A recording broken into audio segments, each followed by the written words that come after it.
कामयाबी के बाद लोकसभा में हमारे मेंबर जनाब मियां अल्ताफ साहब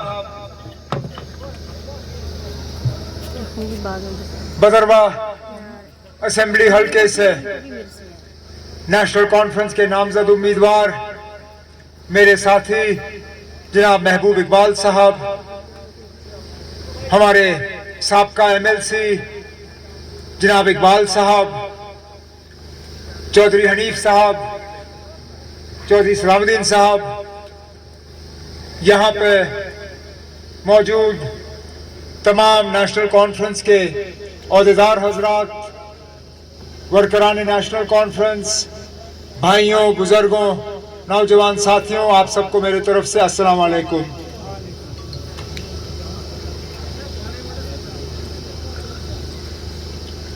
दस साल के अरसे के बाद आज दोबारा आपको अपना नुमाइंदा चुनने का हक जो है वो दिया जा रहा है। हम इस दिन का बेसब्री से इंतजार करते आए हैं, क्योंकि इलेक्शन एक मौका होता है आवाम को अपनी आवाज बुलंद करने का, आवाम को ये फैसला करने का कि हमारे हुक्मरान ने जिस तरह रोल अदा किया, क्या वो हमारे उम्मीदों के बराबर उतर आए या नहीं, और आगे जाके हम अपने मुस्तकबिल का फैसला जो है वो किसके हाथों में सौंपना चाहते हैं।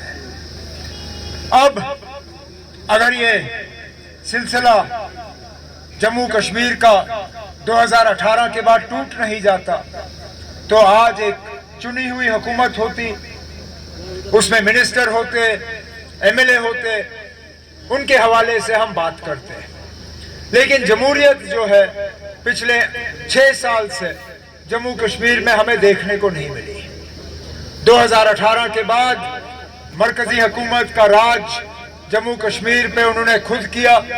यहाँ ना लोगों के चुने हुए नुमाइंदे थे, ना लोगों से राय मालूम की गई, न लोगों से पूछा गया, ना यहाँ के फैसलों में आपकी आवाज कहीं शामिल की गई। मरकज ने अपने नुमाइंदे भेजे, उन नुमाइंदों ने शाही फरमान जारी किए, उन्होंने फैसले किए और वो फैसले जो है आप पे लागू हुए। आज सुप्रीम कोर्ट के फैसले के बाद आखिरकार जिस वक्त जिस बात का हम इंतजार कर रहे थे, आज वो दौर आ गया है, इलेक्शन का ब्यूगल बज चुका है। अब आप वोटर की हैसियत से ये फैसला करोगे कि क्या पिछले 10 साल की जो हुकूमत रही है, क्या आप उससे मुतमईन हो या नहीं। सीधी सी बात है। नहीं ना, आपके हाथ हिलाने से या यहाँ ना करने से कोई फायदा नहीं होता ना। आप क्यों ना 100% लोग यहाँ बैठ के हाथ ऊपर करके कहे कि हम मौजूदा हुकूमत से मुतमईन नहीं है, वो आवाज दिल्ली तक नहीं पहुंचेगी। आपकी सिर्फ एक आवाज दिल्ली तक पहुंचेगी और वो इलेक्शन के बूथ में जाके बटन दबा के अपनी आवाज को बुलंद करके। तो इसलिए मैं इलेक्शनों में ज्यादा जलसे जुलूस में जो है ज्यादा यकीन रखता नहीं, क्योंकि जलसे जुलूस जो है वो होते रहते हैं। हमने भी जलसे किए, हमारे मुखालिफ भी जलसे करेंगे, हम जुलूस निकालेंगे, वो जुलूस निकालेंगे, हम जिंदाबाद मुर्दाबाद के नारे देंगे, वो भी जिंदाबाद मुर्दाबाद के नारे देंगे। कल वजीर आजम साहब होंगे, डोडा में बैठेंगे, बड़ा वहां पे इज्तिमा होगा, बड़े लोग होंगे, बड़ी तकरीर होगी और लोग कहेंगे ना यहाँ बीजेपी ही बीजेपी है। लेकिन फैसला जो है जलसों में नहीं होता, फैसला जुलूसों में नहीं होता है, फैसला घर बैठ के भी नहीं होता। फैसला होता है जब आप पोलिंग बूथ के अंदर जाके मशीन देखते हो, मशीन पे बटन ढूंढते हो और बटन के साथ अपना उंगली डाल के आप अपने उम्मीदवार को कामयाब करते हो। अब सीधी सी बात है ना, अगर बदरवा बलेस असेंबली हल्के के लोग पिछले 10 साल की हुकूमत से मुतमईन हैं, तो फिर करिए बीजेपी की मदद, मुझे कोई गिला नहीं होगा।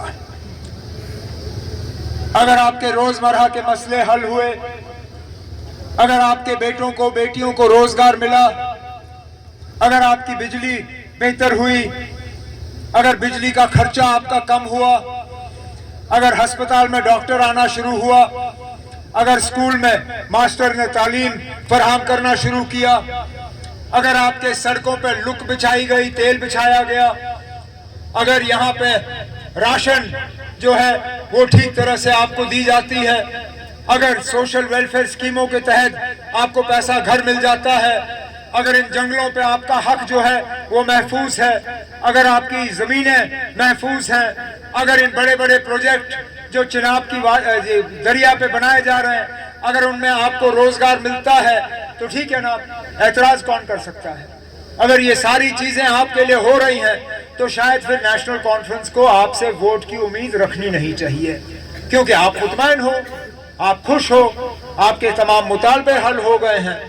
लेकिन अगर इनमें से एक भी चीज आप लोगों को हासिल नहीं हुआ, अगर आज भी हमारे बच्चे बच्चियां बेरोजगार हैं, अगर आज भी हमारा तालीम का निजाम बिगड़ा हुआ है, अगर आज भी हमारे अस्पताल में सही तरीके से डॉक्टर जो हैं वो इलाज नहीं कर पा रहे हैं, अगर हमारी सड़कों की खस्ता हालत है, अगर सोशल वेलफेयर स्कीमों के तहत हमें पैसा नहीं मिलता, अगर बिजली प्रोजेक्टों में हमें मुलाजमत और रोजगार नहीं मिलता, अगर हमारा राशन जो है ठीक स्केल के हिसाब से नहीं मिलता, अगर हमारे गुजर बकरवाल भाइयों को जिनको फॉरेस्ट राइट एक्ट के तहत इन जंगलों पे हक मिलना चाहिए था, अगर उनको ये हक नहीं मिल रहा है, तो मेहरबानी करके वोट के जरिए आप अपनी नाराजगी और अपनी आवाज जो है वो बुलंद करके एक पैगाम दिल्ली भेज दीजिए।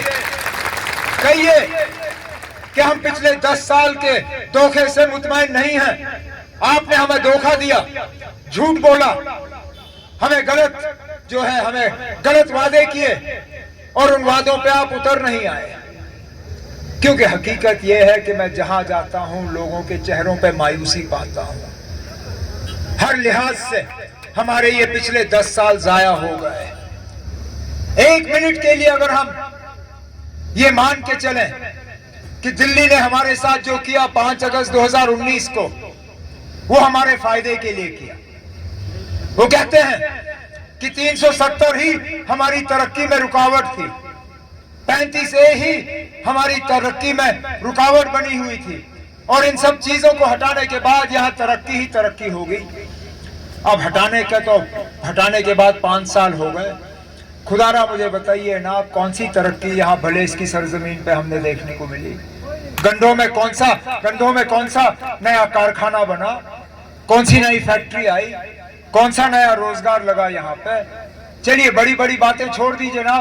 जहां मैंने हेलीकॉप्टर उतारा, क्या मौके पे कभी डीजी साहब यहाँ आए स्पेशल भर्ती कराने के लिए हमारे बच्चों की?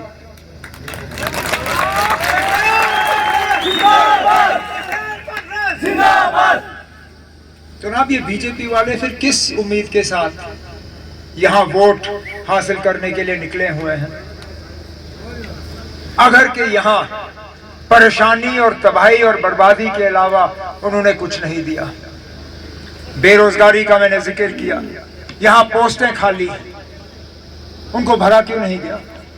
नेशनल कॉन्फ्रेंस ने अपने मंशूर में यहाँ नौजवानों के साथ वादा किया है कि हमारी हुकूमत आते ही हम महीनों के अंदर अंदर 1 लाख नौजवानों को सरकारी नौकरी जो है पर।